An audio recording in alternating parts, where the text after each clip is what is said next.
आप सभी को जय मसीह की। प्रभु आप सभी को बहुत आशीष दे कि आप परमेश्वर के वचन को सुनते हैं और मानने की कोशिश करते हैं और इस पर चलने की पूरी इच्छा रखते हैं और कोशिश करते हैं।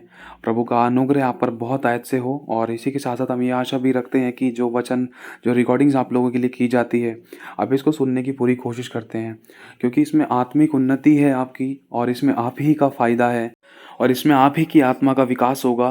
क्योंकि आपको नीति वचन के द्वारा बुद्धि, ज्ञान और समझ की बातें सीखने और सुनने के लिए मिलेंगी, और उन पर आप चल भी पाओगे। प्रभु का आत्मा आपसे बात भी करेगा, आप चुनाव भी कर पाओगे।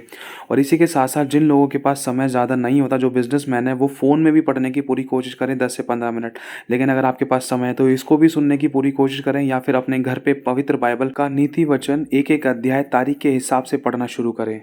तो अब हम शुरू करते हैं। नीति वचन 27 अध्याय और पहली आयत। लिखा है कि कल के दिन के विषय में डींग मत मार, मतलब फूल मत, घमंड मत कर, क्योंकि तू नहीं जानता कि दिन भर में क्या होगा। और तेरी प्रशंसा, तेरी महिमा, तेरा आदर मान सम्मान लोग करे तो करे, परंतु तू अपना आदर मान सम्मान, अपनी बड़ाई खुद मत करना। और ना ही और आगे लिखा है, दूसरा तुझे सराहे तो सराहे, परंतु तू अपनी सराहना ना करना। अगर दूसरा तुझे आगे बढ़ा रहा है, दूसरा तेरी बड़ाई कर रहा है, दूसरा तेरे बारे में भली और अच्छी बातें कह रहा है, तो कोई दिक्कत नहीं है, लेकिन तू अपनी बड़ाई अपने मुंह से खुद ना करना। लिखा है, पत्थर तो भारी है और बालू में बोझ है, परंतु मूढ़ का क्रोध उन दोनों से भारी है।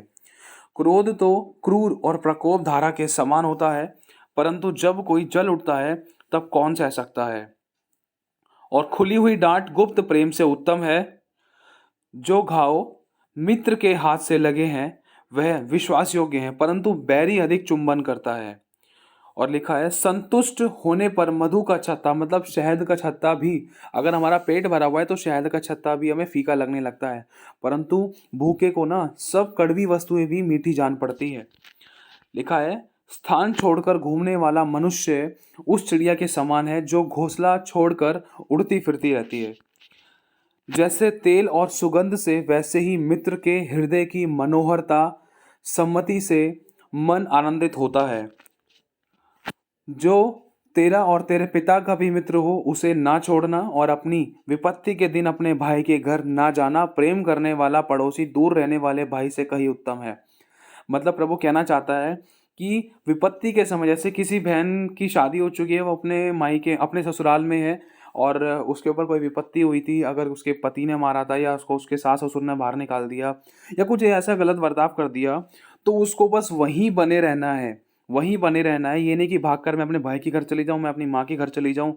तो उससे ज़्यादा बेस्ट और उत्तम यही है कि वो अपने ही घर पर रहे। कौन सा घर? जिस घर में उसकी शादी हुई है, जिस घर में वो ब्याह कर गई है, तो उसको अपने वहाँ उस वाले घर को छोड़कर अपने मायके में नहीं भागना है। अगर मायके में भागेगी तो राजा उसके रूप की चाह नहीं कर पाएगा, और शायद मुश्किल हो सकता है कि उनका रिश्ता दोबारा जुड़े।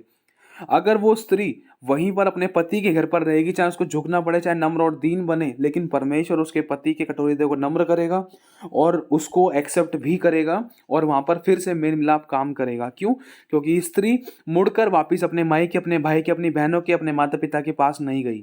क्यों? क्योंकि उसने अपना युद्ध खुद लड़ा, खुद नहीं, वरन उसने अपना युद्ध उसी मैदान में अपने परमेश्वर के हाथों में सौंप कर लड़ा, और परमेश्वर ने उसके शत्रुओं को उसके फेवर में कर दिया। ये सच्चाई है। 11वीं आयत में लिखा है, हे मेरे पुत्र, बुद्धिमान होकर मेरा मन आनंदित कर, तब मैं अपने निंदा करने वाले को उत्तर दे सकूंगा।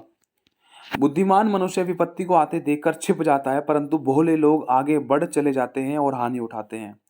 जो पराये का उत्तरदायी हुआ हो उसका कपड़ा, और जो अनजान का उत्तरदायी हुआ हो उससे बंधक की वस्तु ले ले।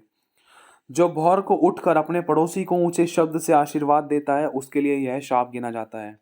मतलब देखो, इसमें कंफ्यूज मत होना। लिखा है, जो भौर को उठकर अपने पड़ोसी को ऊंचे शब्द से आशीर्वाद देता है। देखो, आशीर्वाद हमें शो ऑफ करके नहीं देना है, चिल्लाकर नहीं देना है, किसी की नींद खराब करके नहीं देना है, किसी को परेशान करके नहीं देना है। आशीर्वाद हम अपने दिल से, अपने मन से, अपने शब्दों से, नॉर्मल 2 शब्द बोल के, वो भी धीमी आवाज़ में बोलकर भी आशीर्वाद दे सकते हैं। कहीं आशीर्वाद जोर से चिल्लाकर या किसी को दिखाने के चक्कर में हम कहीं श्राप ना पाले, कहीं वो श्रापित ना हो जाए, है ना? क्योंकि जहाँ गलत विचार उसके मन में आ गए, उसकी नींद खराब हो गई, या उसको कुछ गलत लगा कि ये बंदा मेरे बारे में ऐसा क्यों बोल रहा है, कुछ ना कुछ तो गड़बड़ है, तो क्या पता वो श्राप गिना जाए, वो आशीष श्राप गिनी जाए। किसके लिए? शायद दोनों के लिए भी हो सकती है।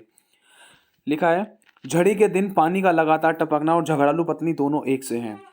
जो उसको रोके रखे वह वायु को भी रोक रखेगा, और दाहिने हाथ से वह तेल पकड़ेगा। जैसे लोहा लोहे को चमका देता है, वैसे ही मनुष्य का मुख अपने मित्र की संगति से चमकदार हो जाता है। जो अंजीर के पेड़ की रक्षा करता है, वह उसका फल खाता है। इसी रीति से जो अपने स्वामी की सेवा करता, उसकी महिमा होती है। जैसे जल में मुख की परछाई सुख से मिलती है, वैसे ही एक मनुष्य का मन दूसरे मनुष्य के मन से मिलता है। जैसे अधोलोक और विनाशलोक, वैसे ही मनुष्य की आंखें भी तृप्त नहीं होती। जैसे चांदी के लिए कुठाई और सोने के लिए भट्टी है, वैसे ही मनुष्य के लिए उसकी प्रशंसा है। चाहे तू मूर्ख को अनाज के बीच ओखली में डालकर मूसर से कूटे, तो भी उसकी मूर्खता नहीं जानेगी। अपनी भेड़ बकरियों की दशा भली भांति मन लगाकर जान ले, और अपने सब पशुओं के झुंड की देखभाल उचित रीति से किया कर, क्योंकि संपत्ति सदा नहीं ठहरती, और क्या राजमुकुट पीढ़ी पीढ़ी चला जाता है। 25वीं आयत में कटी हुई घास उठ गई, जो कटी हुई घास है उसको उठा दिया गया, हटा दिया गया, और उसके बाद फिर नई घास दिखाई देती है। पहाड़ों की हरियाली काट कर इकट्ठी की गई। भेड़ों के बच्चे तेरे वस्त्र के लिए हैं, और बकरों के द्वारा खेत का मूल्य दिया जाएगा। और बकरियों का इतना दूध होगा कि तू अपने घराने समेत पेट भरकर पिया करेगा, और तेरी लड़कियों का भी जीवन निर्वाह होता रहेगा।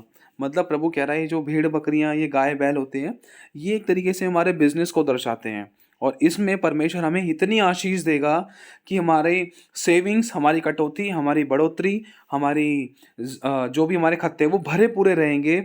मतलब उमड़ता रहेगा उसमें आशीष, उसमें धन, उसमें ब्लेसिंग्स, हमारे खत्ते भरे पूरे रहेंगे। यहाँ तक कि हमारे बच्चों का भी जीवन निर्वाह होता रहेगा, ब्लेस होता रहेगा। तो प्रभु का धन्यवाद हो, आप सभी को प्रभु आशीष दे। जय मसीह की। आज का वचन आप लोगों ने सुना, प्रभु आपको बहुत आशीष और बरकत दे।